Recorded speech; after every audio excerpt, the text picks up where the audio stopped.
एक बार देवर्षि नारद जी वैकुंठ गए तो कुछ समय तक भगवान के पास बैठे रहे।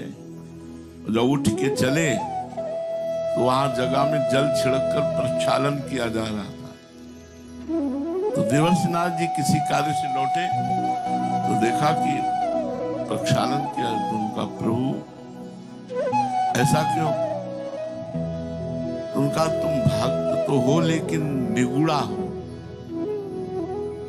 तुमने आज तक गुरु नहीं माना है, और जो गुरु नहीं बनाता है वो परम पवित्र नहीं होता है। शिक्षा देने के लिए भगवान ने, नारद जी भगवान के ही अवतार। नारद जी ने कहा तो प्रभु अब हम किसको गुरु बनाएं? जहां जगत में जाते सब खड़े होकर चरण धोते हैं, तो गुरु किसको बनाए? चाहे जो महात्मा हो, नारद जी से बढ़कर थोड़ी है। तो कहा कल सुबह जब तुम्हें कोई पहला दिखाई दे उसी को गुरु बना लेना।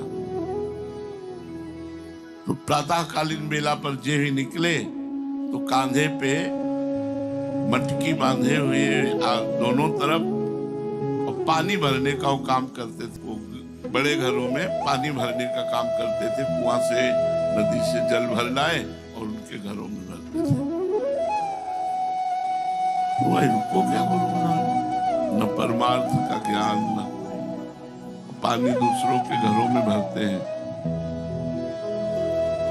लौट के गए, कहा गुरुदेव का वर्णन किया। बोले प्रभु प्रातःकाल दृष्टि ही हमारी कार पे पड़ी। बोले गुरु की जाति देखी। बोले वो दूसरों के घर में पानी भरते हैं, गुरु की क्रिया देखी,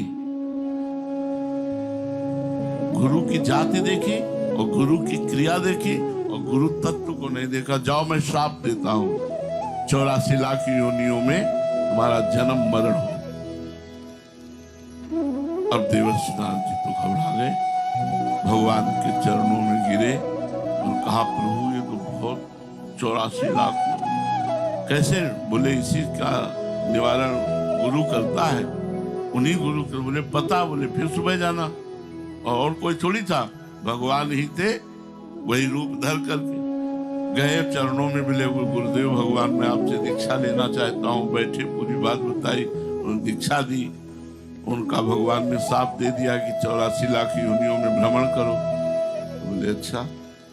ऐसे एक गुंडा खींचा और 84 बिंदु रखे। बोले कपड़ा उतारो, इस पे लेट जाओ। लेट पोट हो गए। बोले तुम 84 से मुक्त हो गए। भगवान के पास गए। बोले भगवान गुरुदेव ने ऐसा ऐसा कहा, तो क्या हम 84 से? बोले गुरु की बात पे संशय? फिर अरे नहीं, अब नहीं, अब नहीं। बोले गुरुदेव ने कह दिया तो मुक्त हो गए। ये विश्वास, शरणागति में ये विश्वास, अपने प्रभु के प्रति पूर्ण विश्वास, मेरा काम हो गया। मेरे इष्ट गुरुदेव ने मुझे स्वीकार कर लिया। अब मुझे भटकने की या अन्य साधन करने की या कहीं जाने की जरूरत नहीं, मेरा काम हो गया। पूर्ण विश्वास